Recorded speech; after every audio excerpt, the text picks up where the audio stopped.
até quando o Senhor desejar. Para nossa instrução e edificação espiritual, nós vamos ler mais uma vez a palavra de Deus, e eu convido todos a abrirem as suas Bíblias no segundo livro das Crônicas, capítulo 17, versículos 1 a 9. Segundo Crônicas, capítulo 17, 1 a 9.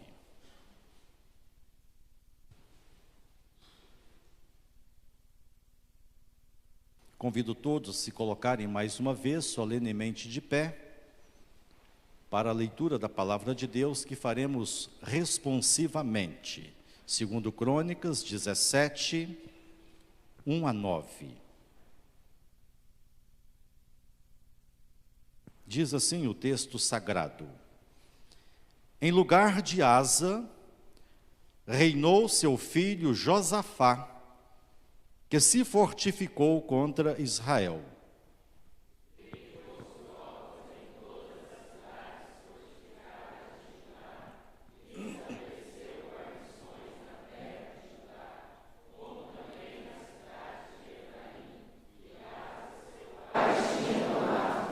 O Senhor foi com Josafá, porque andou nos primeiros caminhos de Davi, seu pai, e não procurou a Baalins.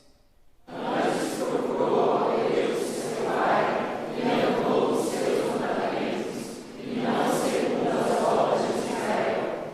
O Senhor confirmou o reino nas suas mãos, e todo Judá deu presentes a Josafá, o qual teve riquezas e glória em abundância. Tornou-se engraçado o coração e seguiu os caminhos do Senhor, e ainda tirou os altos e os altos filhos de Judá. No terceiro ano do seu reinado, enviou ele os seus príncipes Ben, Rail, Obadias, Zacarias, Natanael e Micaías, para ensinarem nas cidades de Judá.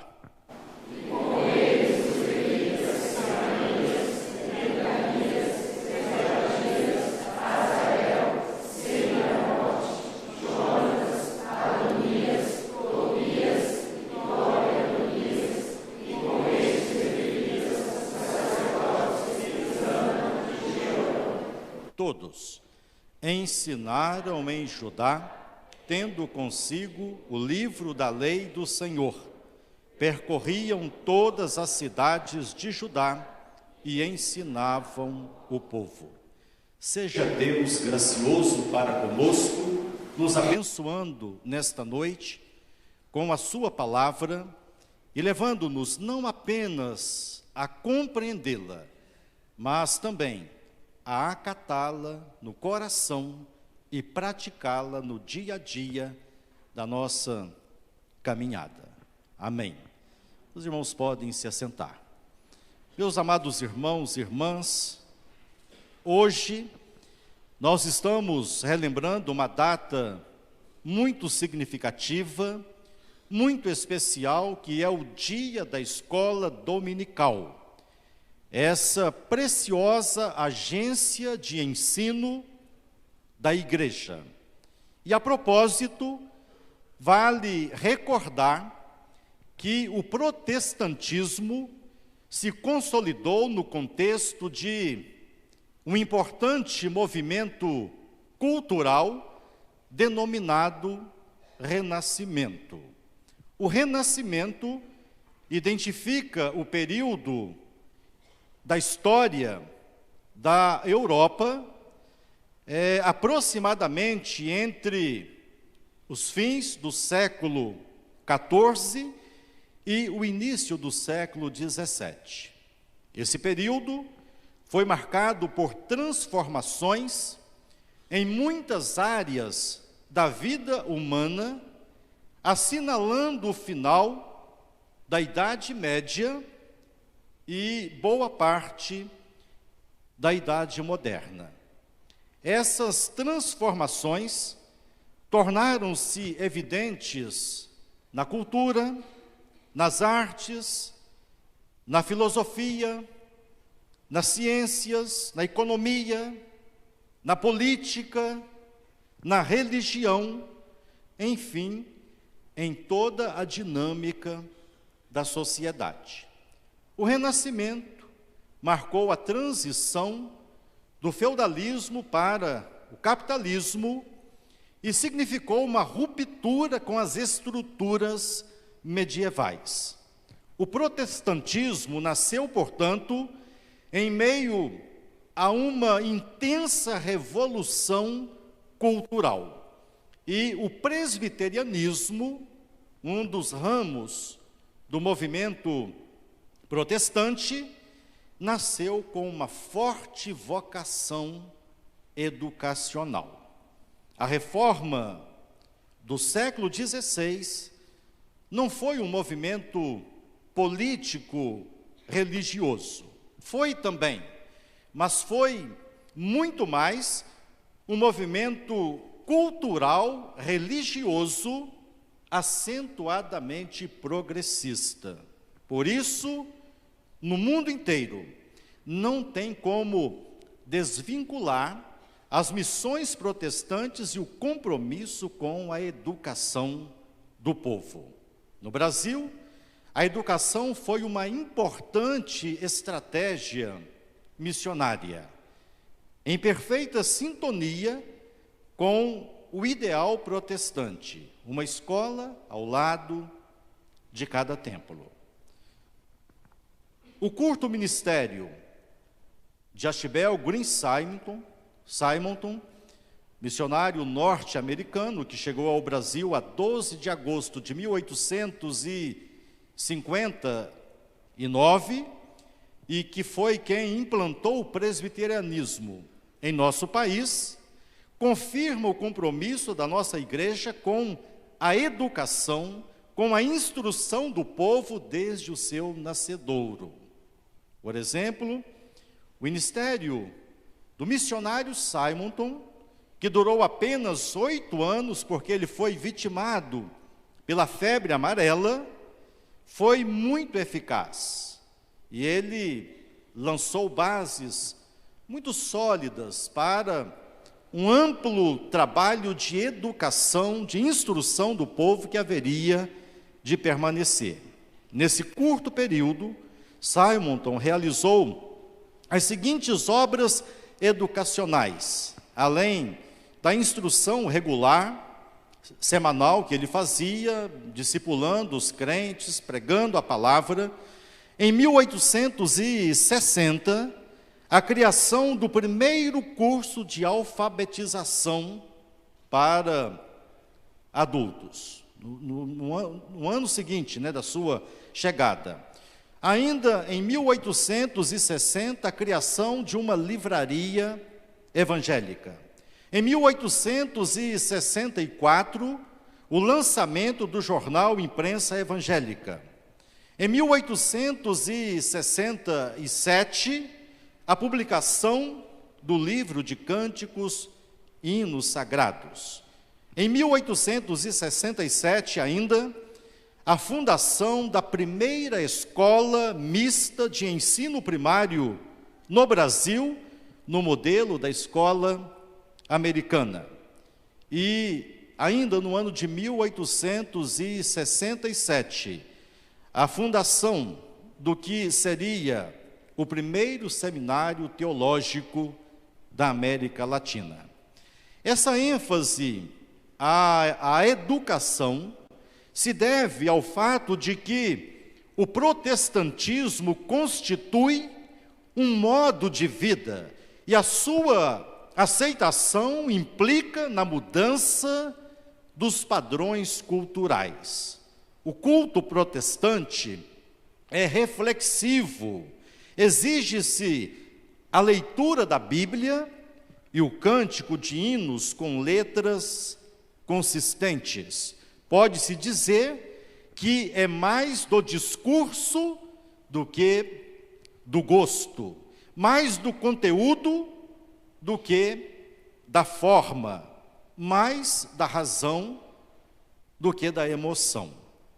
no início da igreja presbiteriana em nosso país, considerando que a elite nacional era cliente da educação jesuítica, era necessário conquistar essa clientela através de bons e modernos colégios evangélicos. Sendo assim, a partir de 1870, foram surgindo em diversas cidades os colégios presbiterianos, merecendo destaque a escola americana, que foi o embrião da atual Universidade Presbiteriana Mackenzie, hoje uma respeitável rede educacional implantada em São Paulo, em Barueri, em Brasília, Campinas, Recife e Rio de Janeiro, atendendo a cerca de 50 mil alunos e oferecendo em torno de 100 cursos. Vários colégios presbiterianos foram abertos Brasil afora, inclusive aqui nesta cidade, tornando-se importantes instrumentos de apoio à pregação missionária e à formação de jovens relevantes para a construção de uma civilização cristã protestante. E eu saúdo o projeto de expansão da Escola Erasmo Braga e desejo que esse projeto se concretize dentro do tempo programado para que a sua influência se torne ainda mais abrangente aqui nesta cidade, alcançando mais pessoas. A índole presbiteriana, marcada por uma acentuada preocupação em sobrepor a razão à emoção, é de grande importância para a educação e o desenvolvimento. E o texto bíblico de 2 Crônicas, capítulo 17, 1 a 9, que nós acabamos de ler, é um registro histórico, bíblico, inspirador para as igrejas que reconhecem a sua responsabilidade quanto à tarefa de ensinar ao povo os preceitos da lei do Senhor, não só por meio de uma escola formalmente estabelecida, mas pelo próprio ministério diário, contínuo da igreja.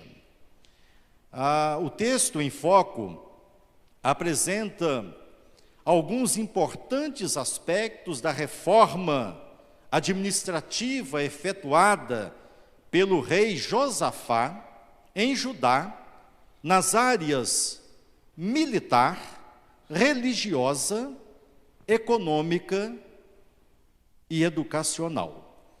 E nesta oportunidade, a propósito da ênfase que está sendo dada ao ensino da igreja, nessa comemoração do dia da escola dominical e também no encerramento desse oportuno simpósio que foi promovido pela direção dessa escola dominical, eu desejo então focalizar apenas as ações do rei Josafá na área educacional, destacando aspectos que devem ser considerados e levados a cabo por nossas igrejas espalhadas por esse vasto Brasil, onde o povo anda tão carente daquilo que, pela graça de Deus, nós temos pronto para oferecer. As ações implementadas pelo rei Josafá podem ser tomadas como paradigmas para uma educação cristã de qualidade. Então, lendo esse texto com as lentes do Novo Testamento, nós podemos detectar aqui o que podemos chamar de paradigmas para uma educação cristã de qualidade, seja no dia a dia da vida da igreja, do seu ministério, das suas atividades, seja por meio de uma escola, uma universidade que é criada ou mantida pela igreja. O primeiro paradigma é uma proposta educacional levada a cabo por pessoas habilitadas, ou pessoas qualificadas. Os versículos 7 e 8 desse texto dizem: no 3º ano do seu reinado, enviou ele, Josafá, os seus príncipes, Ben-Ariu, Obadias, Zacarias, Natanael e Micaías, para ensinarem nas cidades de Judá. E com eles os levitas Semaías, Netanias, Zebadias, Azael, Semiramote, Jonatas, Adonias, Tobias, Tobi-Adonias, e com estes levitas, os sacerdotes Elisama e Jeorão. Vejam, Josafá recrutou as pessoas mais qualificadas para a tarefa docente: príncipes, levitas e sacerdotes. Essas pessoas possuíam qualificação não apenas intelectual, mas também moral e espiritual. Para levar avante a proclamação do Evangelho do Reino, Jesus convocou 12 discípulos, investiu neles durante 3 anos de forma intensiva e os preparou para cumprir a missão de ensinar o Evangelho do Reino.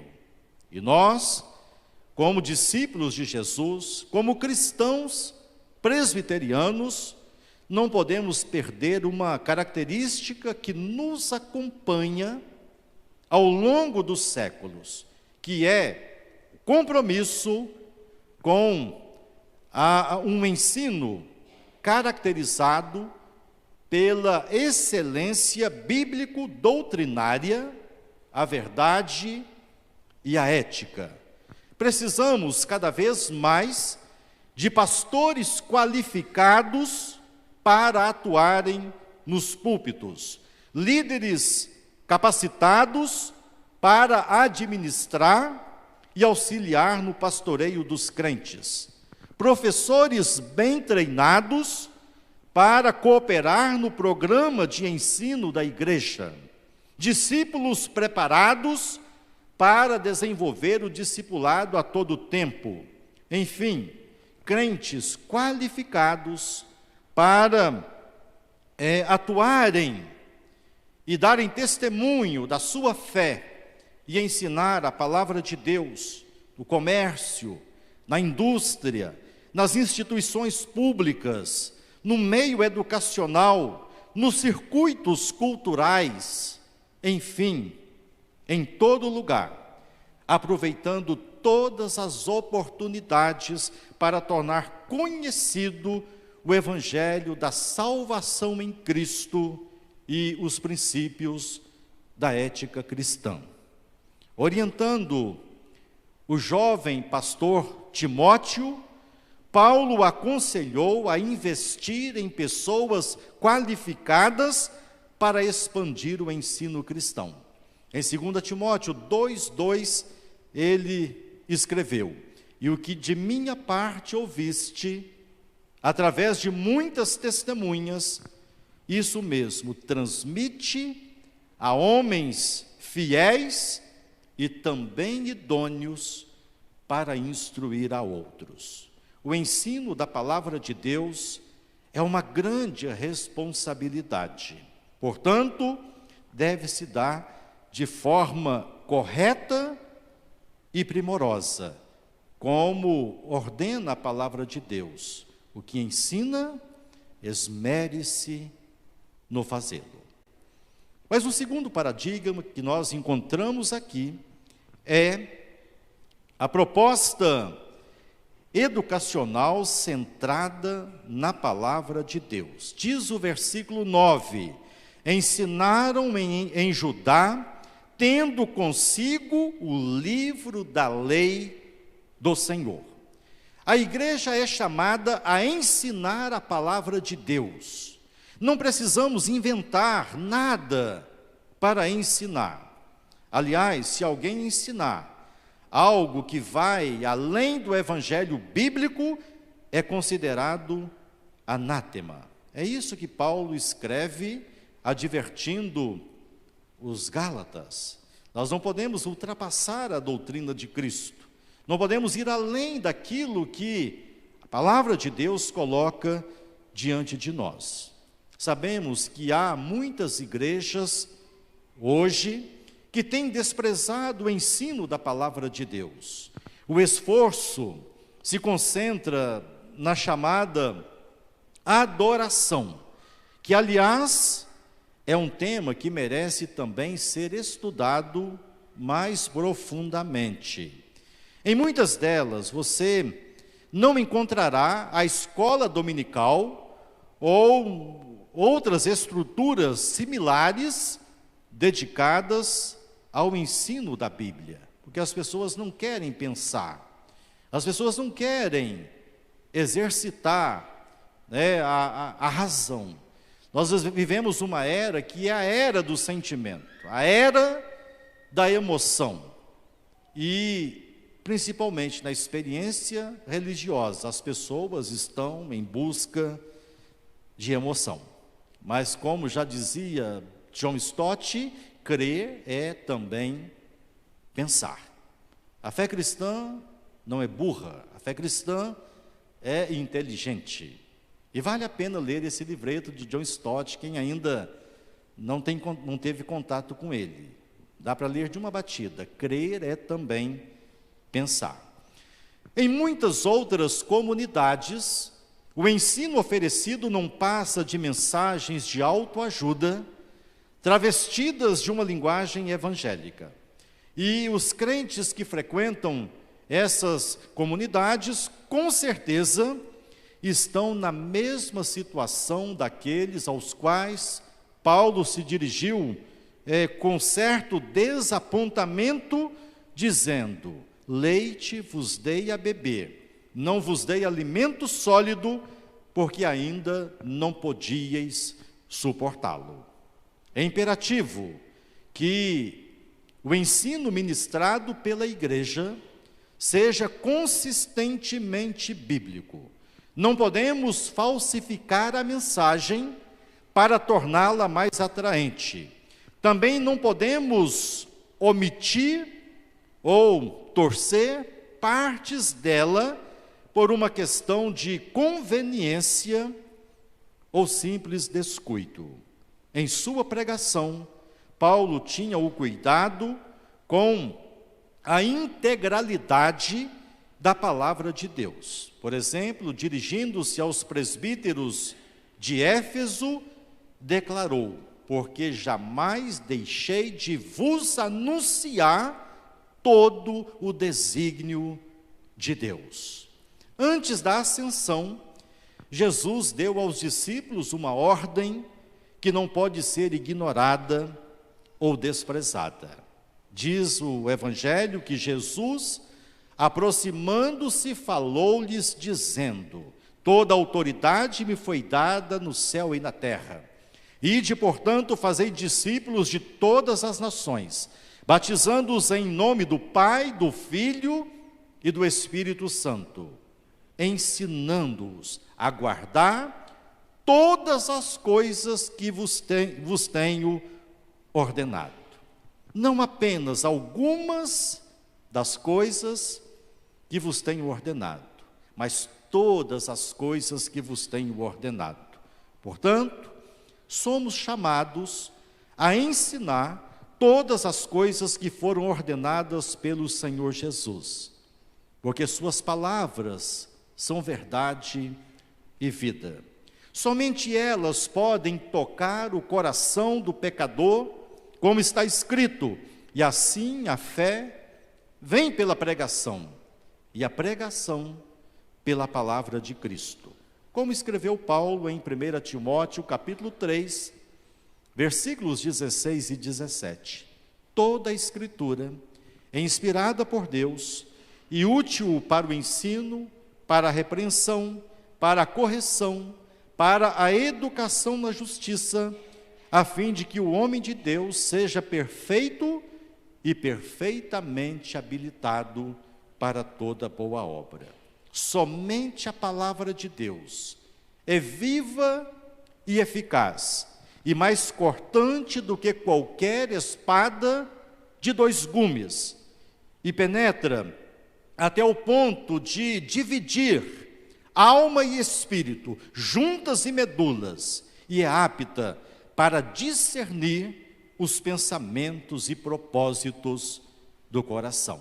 Então não podemos negligenciar a pregação dessa palavra. Por isso, não temos outra coisa a ensinar, a não ser a poderosa palavra de Deus.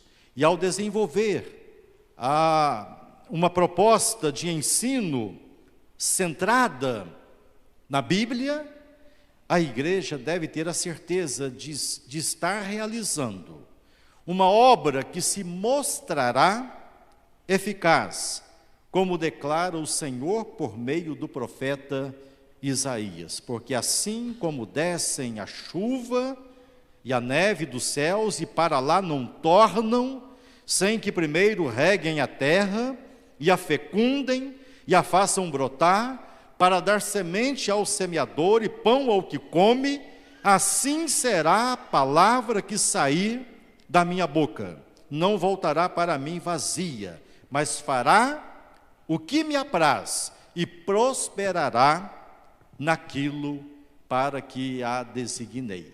Então nós precisamos acreditar cada vez mais nisso e pregar a palavra de Deus. Mas o texto coloca diante de nós ainda um terceiro paradigma, que é a visão ampliada da obra educacional. O versículo 9 registra: ensinaram em Judá, tendo consigo o livro da lei do Senhor, e percorriam todas as cidades de Judá e ensinavam ao povo. O ministério de ensino, promovido pelo rei Josafá, foi abrangente. Alcançou a todo o povo em todas as cidades de Judá. A orientação de Jesus também aponta para a universalidade que caracteriza a obra educacional da igreja. O próprio texto que acabei de citar, Mateus 28, 18, diz que aproximando-se Jesus falou-lhes dizendo: toda autoridade me foi dada no céu e na terra, ide, portanto, fazei discípulos de todas as nações. A abrangência do ensino da igreja tem a ver com a questão geográfica, a questão numérica e o conteúdo da mensagem. Tem a ver também com a durabilidade da missão. Todos os dias, até a consumação do século. Evidentemente, Jesus está falando do ensino das coisas concernentes ao reino de Deus, mais precisamente o discipulado cristão. Entretanto, essa palavra é sugestiva e apropriada para essa instituição educacional criada pela igreja, chamada escola dominical. Para que o ministério de ensino da igreja se confirme eficaz e relevante no contexto em que a igreja está, no tempo e no lugar, em que ela atua, de fato, é imprescindível que se tenha uma ampla visão. É preciso identificar as reais necessidades à volta. É preciso descobrir as potenciais oportunidades existentes. É preciso rever a proposta educacional e as estratégias que têm sido utilizadas para implementá-la, porque os tempos mudam e o ensino deve ser uma experiência dinâmica.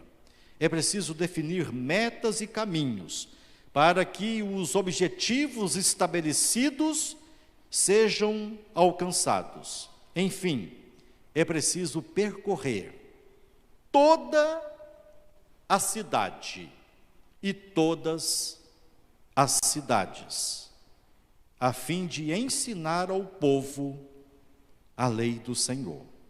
Segundo o relato dos evangelhos, percorria Jesus todas as cidades e povoados, ensinando nas sinagogas, pregando o evangelho do reino e curando toda sorte de doenças e enfermidades.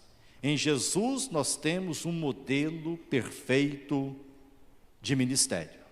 Temos um modelo que deve ser seguido pela igreja.